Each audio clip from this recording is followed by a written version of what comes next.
Hello everyone, I'm Bitlet. Today is July 15th, 2024.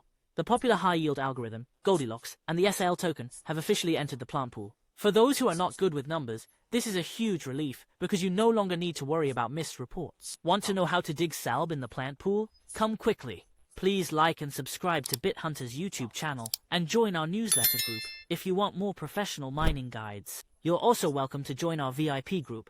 Thanks for your support. Here, I'll teach you step by step how to mine salb in the plant pool.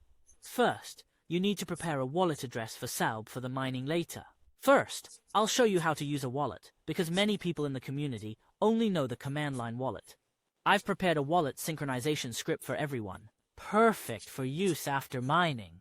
If you need it, you can get it from our BitHunter newsletter group. I put the group link below the video. You just need to send a short SAL message in the group. The swarm of robots will automatically pop up the Selby wallet sync script and a mining script, which is very convenient. Before using wallets, everyone must pay attention. The wallet directory path must not contain Chinese characters. If there are Chinese characters, you may encounter wallet opening failures. Here's another reminder. When using mining-related software, do not use Chinese. For example, wallet name. For Chinese-speaking miners often encounter many strange problems, and diagnosing them can be quite troublesome. So, everyone must develop good habits. You must use English. Now, I'll show everyone how to use the wallet. First, click on the sync node script to start synchronizing the block data. During this time, we do not need to wait for the synchronization to complete. Moving to the second step, run the script to open the wallet. When the command prompt appears, enter the name of the wallet you wish to access. Here, I'll enter our community's name, Big Hunter. Click enter, because it's our first time accessing the wallet, so it will prompt us that it couldn't find the wallet down below, asking if we want to create one. We type yes to agree to create it. Press enter, then input the wallet password. We'll input the same password twice, pressing enter each time.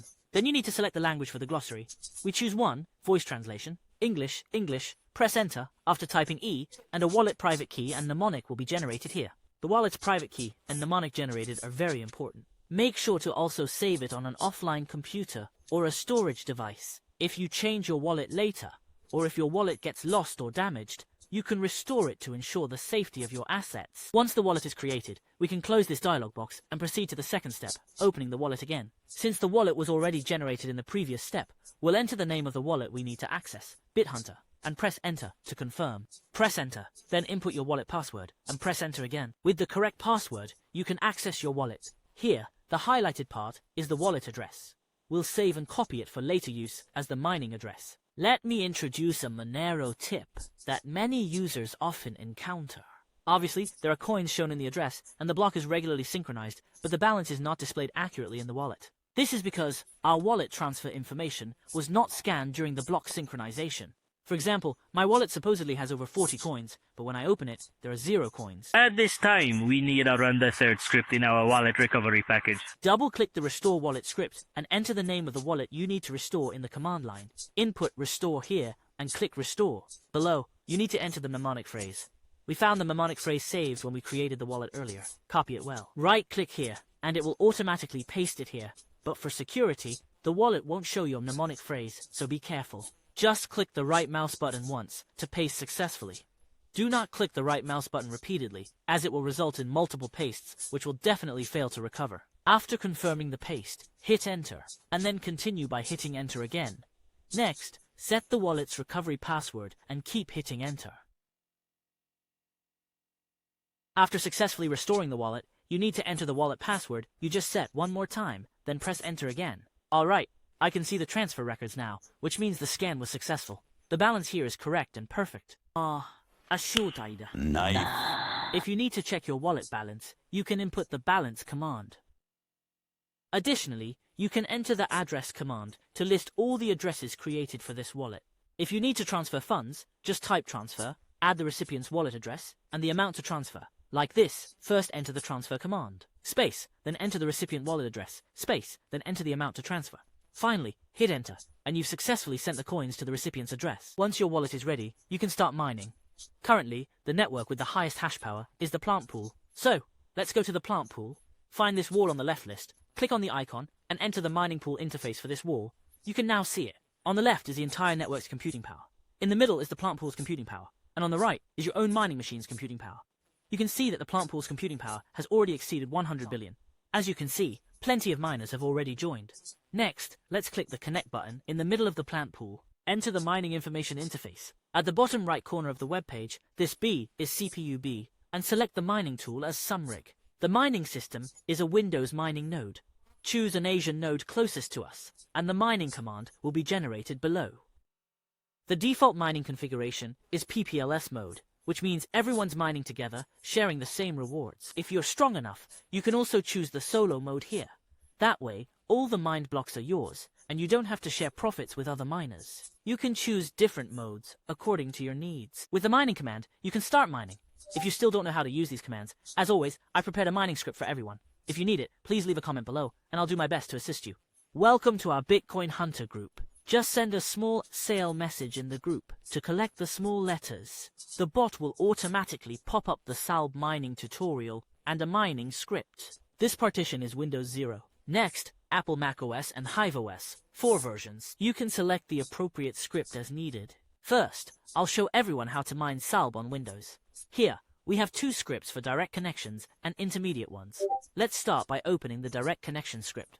You just need to modify the wallet address in the script to your own wallet address. Then save the settings, double-click to run the direct mining script, and successfully start mining. If you find that the connection script cannot connect to the plant pool, you can switch to another script and just change the mining wallet address in the script to your own wallet address. Then save the settings and double-click the mining script while it's running to start mining successfully. If you are using a Linux system. Here, I've also prepared a Linux mining script for everyone.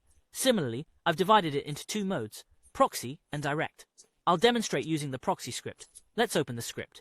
You just need to change the mining wallet address in the script to your own wallet address. Then, copy the script and paste it into the command line of your Linux machine and run the commands. You can see that the script first installs the necessary environment dependencies. Then execute the mining command. Mining start was successful. Is it easy? Now let me demonstrate for everyone how to configure FLB mining command in HiveOS. Let's enter the HiveOS system. First, create a SAO coin wallet. Click the Add Wallet button in the upper right corner and input SAO in the coin type list. Then, enter your mining wallet address in the wallet address field. Below, give the wallet a name. I'll simply configure it to SAL here. And finally, click the Create button to successfully create a wallet. Next, we'll go to the dashboard interface and make sure to select SAL. Select the wallet we just created in the LB wallet. Choose the default option for the mining pool. Select the new version of ThumbRig mining software in Mining Tools, then click the yellow settings button in the top right corner to enter the settings interface. First, choose the algorithm as random add-on. Next, configure the mining wallet template. The next step is the proxy address. You can set it as a direct address or a relay address according to your needs. Next, open the CPU mining options, then click on the Apply Change button. Return to the flight schedule settings interface and give the flight schedule a name. Here, I set it to SAL. Then click the Create button, and the flight table is successfully created. Next, let's go to the mining machine interface. Now, my E5 CPUs are mining Cubic B. Select a mining machine, click the flight sheet button at the top, and invoke the flight sheet we just created for SALB. The miner will stop mining SALB. A few minutes later. Wait a moment, and you can see that the hash rate of this CPU miner for mining SALB is around 12K. Finally, if you want to check the mining software logs, you can click on the top. Press the mining log button, and the mining machine will read the mining log. Wait a moment. Here, you can click on the miner log to see the mining logs. Also, there are more and more friends who own Apple computers now. Let's demonstrate how to extract the SSID on an Apple computer with an M chip. First, you need to install the Brew environment. If you haven't installed it, you can go to Brew's official website and copy an installation script. I'll put the official website link below the video. Once you copy it, you can use it. Copy the script, paste it into the command box on your Apple computer, then press Enter to execute. The browse installation takes a few minutes of patience. A few minutes later. After installing Brew, there's a warning indicating that you need to set Brew in your system environment. So, you also need to copy and run this command.